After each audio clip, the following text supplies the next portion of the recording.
Bonjour à tous la planète YouTube, bonjour à tous les abonnés, bonjour à tous, bienvenue dans cette vidéo.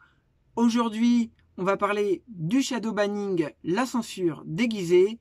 Avant de commencer cette vidéo, je t'invite à t'abonner à ma chaîne YouTube et d'activer la petite cloche de notification pour ne rater aucune de mes prochaines vidéos. Alors, le shadow banning, la censure déguisée. Donc, je vous ai fait une petite capture d'écran donc sur Wikipédia. Qui vous explique qu'est-ce que c'est que le shadow banning. Et donc, vous vous demandez certainement pourquoi vous avez très peu de vues, pourquoi vous n'avez pas de visibilité, et vous n'êtes pourtant pas censuré, votre vidéo est toujours en ligne, et vous avez l'impression que vous n'êtes pas visible, qu'on ne vous voit pas, et vous croyez que vous êtes visible dans le moteur de recherche, alors qu'en fait, non, pas du tout, les gens ne vous voient pas. Alors, shadow banning, le shadow banning également stilt banning, ghost banning, command ghosting, excusez-moi, je suis pas très bon en anglais, pouvant se traduire par un bannissement furtif et le blocage total ou en partie d'une communauté en ligne d'un utilisateur. Je vous repasse ce passage. Pouvant se traduire par un bannissement furtif et le blocage total en partie d'une communauté en ligne d'un utilisateur ou du contenu qu'il produit. Là, c'est très clair en fait ce que ça veut dire.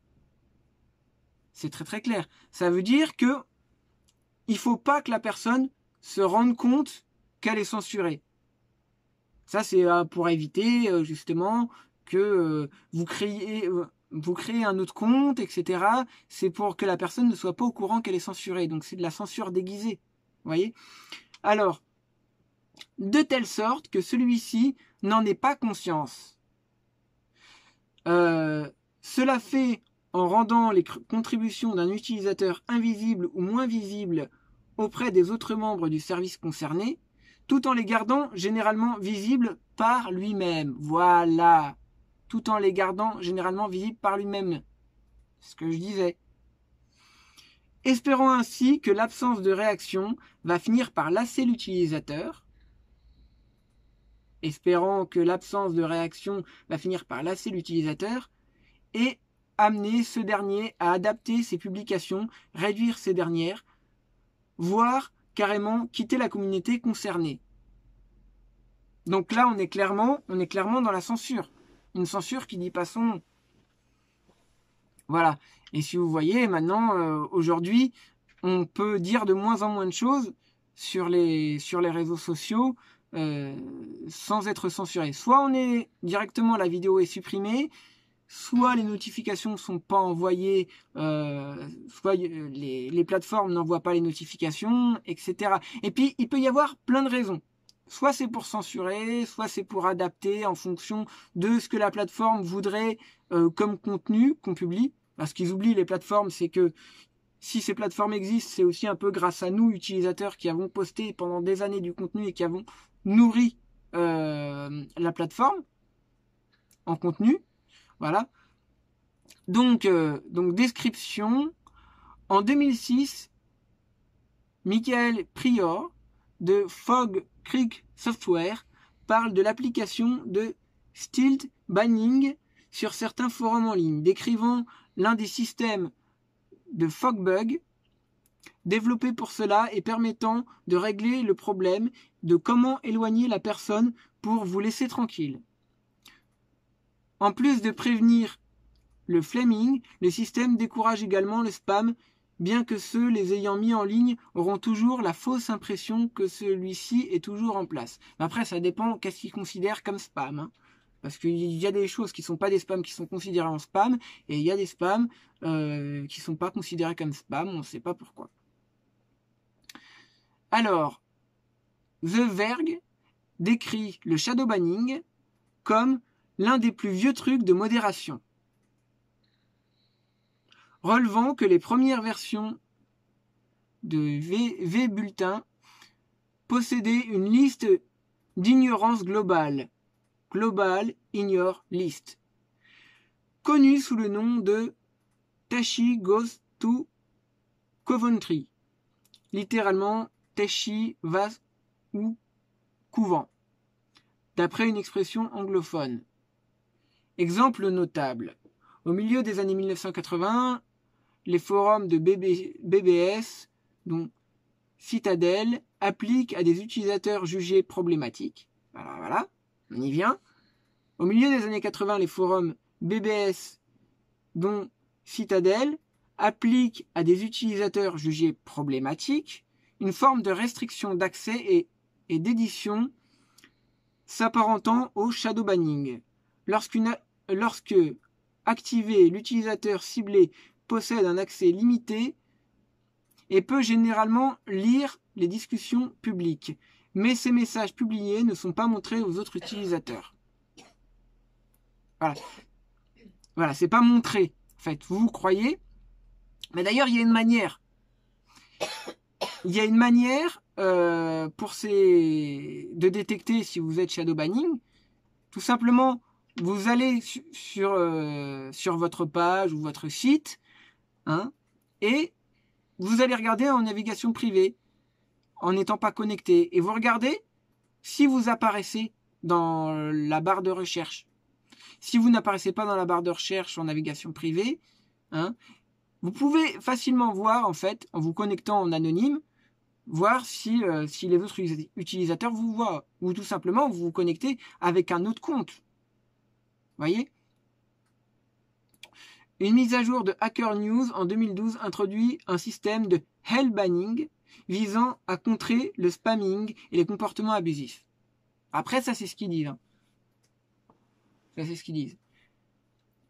Donc ils font des listes de gens, en gros, à shadowban, qui soient pas montrés, des gens à qui on va couper la parole. Voilà. Quelqu'un qui dirait des choses un peu gênantes, voilà, et ben au lieu de le censurer parce qu'ils se disent bon voilà, en fait c'est ça le vice, c'est ça, c'est-à-dire que quelqu'un qui dirait des choses gênantes, hein, et ben on va le bannir de toutes ses publications, même les choses qui sont pas gênantes, mais on va bannir une personne en gros pour dire lui il faut pas qu'il parle, il faut pas qu'il soit visible, mais il faut pas lui montrer qu'il est pas visible, il faut lui faire croire qu'il est toujours visible.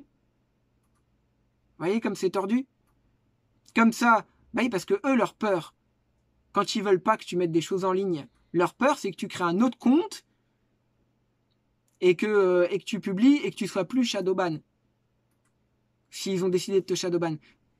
Bah oui, c'est embêtant pour eux. Si tu crées plein de comptes et plein de publications, donc pour eux, voilà, le shadow banning, clac, l'utilisateur ne sait pas qu'il n'est pas visible et voilà, tout simplement.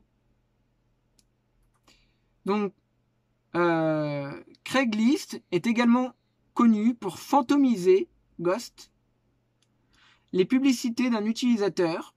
Ainsi, même si l'utilisateur reçoit une confirmation par courriel que l'annonce est là, qu'il voit cette dernière dans son compte, celle-ci n'apparaît pas dans la catégorie dédiée. Voilà. Craigslist est également connu pour fantomiser les publicités d'un utilisateur. Ainsi, même si l'utilisateur reçoit une confirmation par courriel de l'annonce, que l'annonce est là et qu'il voit cette dernière dans son compte, celle-ci n'apparaît pas dans la catégorie dédiée. Voilà, donc ça veut dire que quelqu'un, admettons, il paye pour mettre une publicité, il va payer pour mettre une publicité, donc ils vont prendre l'argent de la personne qui a voulu mettre une publicité. Il a ciblé pour dédier, je veux que ça soit dédié à telle ou telle personne, hein, tel type de personne, tel type de catégorie pour cibler des gens. Et puis il décide, non, on va mettre dans une autre catégorie. Voilà, pour fantomiser le truc. Vous voyez comment c'est très traître. Voilà. Reddit utilise également une fonction similaire, d'abord conçue pour gérer les comptes publicitaires abusifs. Ça, encore une fois, c'est ce qu'ils disent. C'est ce qu'ils disent. Ça veut dire qu'en gros, ils ont tous les pouvoirs de décider qui a le droit de parler ou pas, qui a le droit d'être célèbre ou pas. Bien que les sites ajoutent des options de blocage de comptes en 2015, ils utilisent toujours amplement le shadow banning. Bah oui, c'est plus discret d'utiliser le shadow banning. Hein. Alors, en 2016, WeChat est fondé pour bannir son avertissement des publications contenant certains mots-clés. Dans une étude recensant des tweets publiés entre 2014 et 2015, des chercheurs concluent que plus d'un quart de million d'entre eux auraient été traités par le shadow banning en Turquie. Toujours en 2015, Twitter aurait également appliqué une stratégie de shadow banning sur des tweets dévoilant des informations confidentielles aux États-Unis. Voilà. Le phénomène est observé sur Instagram en 2017 où certaines publications sont inaccessibles à d'autres utilisateurs ne suivant pas d'autres dans les recherches hashtag. Le shadow banning obtient une certaine visibilité en tant que théorie du complot, voulant que Twitter applique la chose aux républicains américains. Ainsi, à la fin de juillet 2018, Vice News découvre que plusieurs adeptes du parti n'apparaissent plus dans un menu de recherche de Twitter et la publication qualifie la chose de shadow banning. Bien que l'entreprise et d'autres médias ne soient pas de cet avis, une nouvelle variante de cet outil permet en 2020 de commencer l'assainissement des serveurs de jeux gratuits de combat armé en temps réel.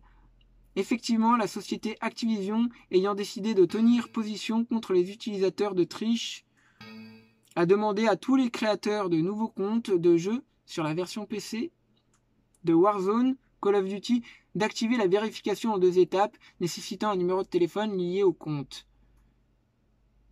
Ceci fait, chaque joueur enregistré comme tricheur subit un shadow banning et vient déporté sur des serveurs peuplés uniquement par d'autres tricheurs avec les numéros de téléphone enregistrés, ce qui permet de leur empêcher de créer un compte, ce qui leur permet d'empêcher de créer un nombre infini de nouveaux comptes pour retourner servis sur les autres serveurs peuplés par des joueurs légitimes. Donc là, vous avez toutes les références. De toute façon, je vais vous mettre le lien dans la description. Voilà, je vous mettrai le lien dans la description sur le shadow banning. Comme ça, vous pourrez voir par vous-même. Alors, quand ça parle de jeux vidéo, bon, c'est embêtant, mais c'est pas très, bon, c'est pas très grave quand c'est pour les joueurs de jeux vidéo, mais même en fait, quand tu as envie de publier quelque chose, de parler de quelque chose, et que une plateforme numérique peut décider comme ça de te dire ah bah non, on va te shadowban. Toi par contre, dans nos opinions, toi t'es bien dans les opinions de la plateforme, hein. Alors toi on va te laisser parler parce que toi t'es dans la bien-pensance, donc toi tu as le droit de parler. Mais toi non, toi tu n'es pas d'accord avec nous, alors on te coupe la parole et on te fait croire que tu l'as toujours. C'est ça en fait. C'est ça. Et donc après, c'est pas parce que vous voyez par exemple une chaîne par exemple qui n'a pas beaucoup de vues, qui n'a pas beaucoup d'abonnés, ou alors qui a beaucoup d'abonnés mais très peu de vues. Bah posez-vous la question. Parce qu'il y en a qui vont dire oui, mais cette personne, elle achète ses vues, elle achète des abonnés, etc. Juste parce que vous voyez qu'il n'y a pas beaucoup de vues par rapport au nombre d'abonnés. Mais vous savez que le shadow banning, ils font croire que tu es visible et puis t'es pas visible. Mais en fin de compte, c'est très très flagrant. C'est très très très très flagrant. Vous pouvez le voir. Donc est-ce que moi je suis shadow banning? La question que je vous pose.